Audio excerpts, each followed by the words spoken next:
While you may not find yourself in a high-speed chase every day, vehicle safety, tire safety, is always an issue. Whether you're responding to a call or reporting for duty, even the best drivers and safest vehicles can face potentially hazardous situations in the daily performance of your duties. You ever had a blowout? At speed? High speed? We all know it can happen. To some of us, it has. So what do you do? Do you brake or just hang on and ride it out? Are blowouts controllable, or is that just a myth? Then there's all the hype about hydroplaning. When can it happen? How does it happen? Can it be avoided? And what if your vehicle needs only 2 new tires? Do you put them on the front or rear axle of your vehicle? Is there really a difference? And finally, what about tire inflation pressures? Are they really that important? So what if my tires are low? Does it matter? Alert International, in conjunction with Michelin North America, will answer these very important questions for you today.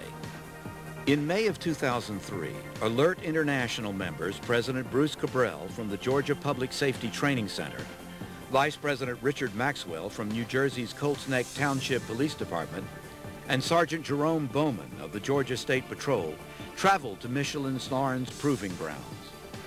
Michelin has over 3,000 acres of test tracks in Lawrence, South Carolina, dedicated to testing their products in a variety of conditions. They were met there by Michelin's Mickey Zambelis, Bob Walker, Mac Demir, and Jack Lawless, as well as Officer Donnie Ward of the Lawrence County Sheriff's Department. In no time, the team mapped out a course of action to address these 4 crucial safety areas. Controlling blowouts. We blew out tires mounted on both the front and rear axles of police vehicles while traveling at high rates of speed to determine vehicle controllability. Hydroplaning. Testing various speeds and tire pressures. In only 3/16 of an inch of water, even we were surprised at the difference only 5 psi can make at 60 miles an hour. Wait till you see the results. Positioning new tires. We did extensive testing on Michelin's wet skid pad to determine where you should mount new tires on your vehicle, if you only need 2. The results will surprise you. Maintaining inflation pressure. We studied this issue on Michelin's wet handling track and came away with a new respect for tires and what is necessary to maintain them. The vehicles we used for our tests were donated by the Georgia State Police and the Lawrence County Sheriff's Department. We thank them for not only letting us use their vehicles in sometimes violent maneuvers, but also for providing police personnel to drive the vehicles. We spent 2 days at Michelin's Proving Grounds, generating data to answer our questions and letting the chips fall where they may. All tests were done over and over again to prove repeatability. Well, that was our goal. Repeatability is the true measure of any test. And now, it's time to share our results with you. Let's begin with blowouts. In order to create the most realistic blowouts for our tests, we used sheet explosives and blasting caps. Now, this combination gives us the noise level desired, as well as an instantaneous blowout. Because after all, it's not the blowout that scares the driver. It's the noise of the blowout that startles you. Michelin engineer and explosives expert Bob Walker prepared our tires by first skiving out a 5-inch by 1/2-inch section of upper sidewall area. He then glued on sheet explosive with a blasting cap on the end. A self-vulcanizing patch placed over this area protects the charge during the blowout run.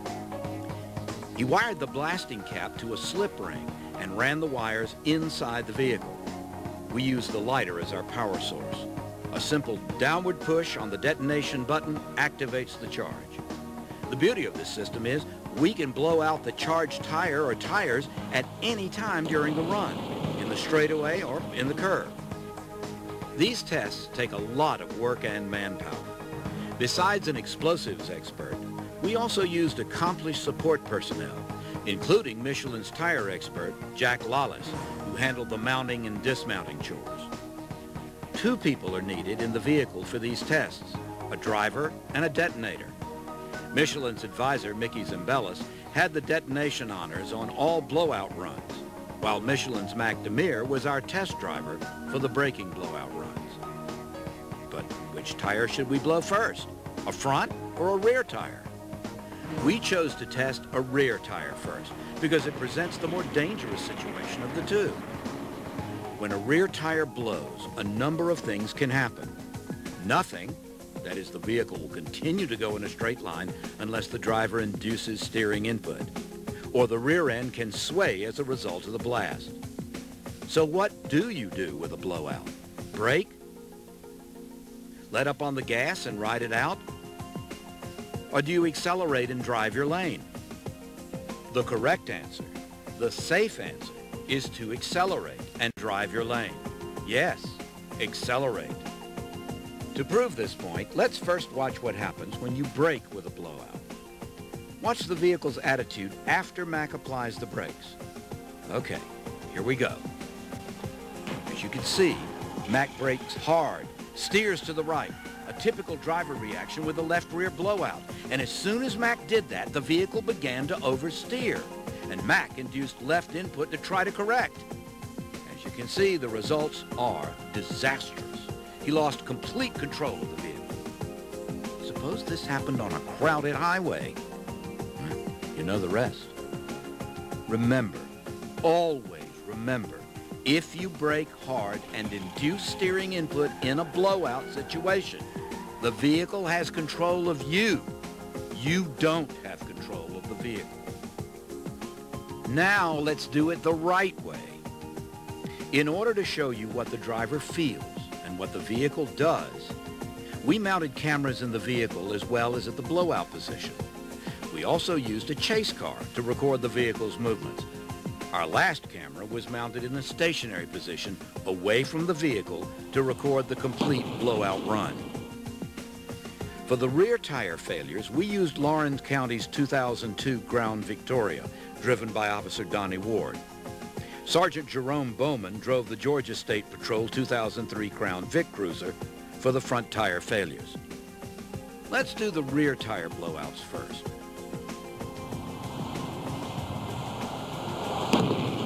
As you can see, when Officer Ward continued to steer straight ahead while stepping on the accelerator, the vehicle continued in a straight line. In fact, there was no movement of the steering wheel at all immediately after the blowout. When you induce steering input, you put the vehicle in an oversteer condition, resulting in possible loss of control. Let's look at this again, this time from all angles.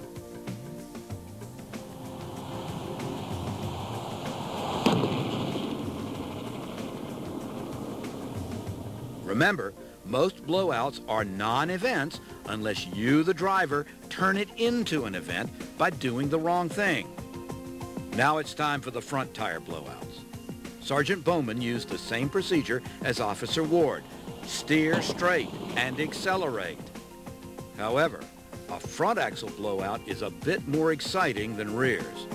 For the most part, you do not induce any type of steering correction on a rear tire blowout.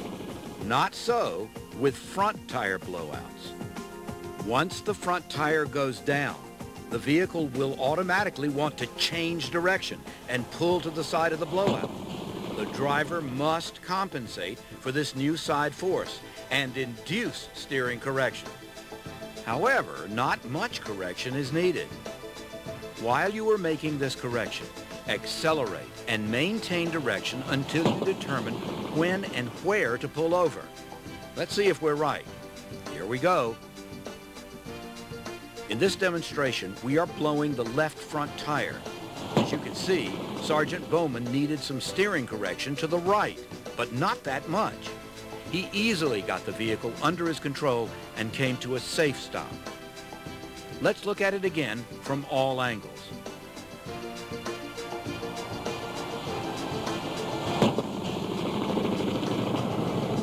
Front tire blowouts are not as dangerous as rear tire blowouts. Why?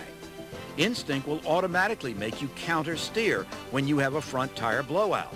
However, and most importantly, you are less likely to oversteer with a front tire blowout as opposed to a rear tire failure. As you know, most people cannot properly handle a vehicle in a severe oversteer condition.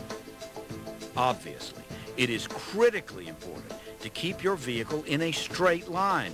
Hence,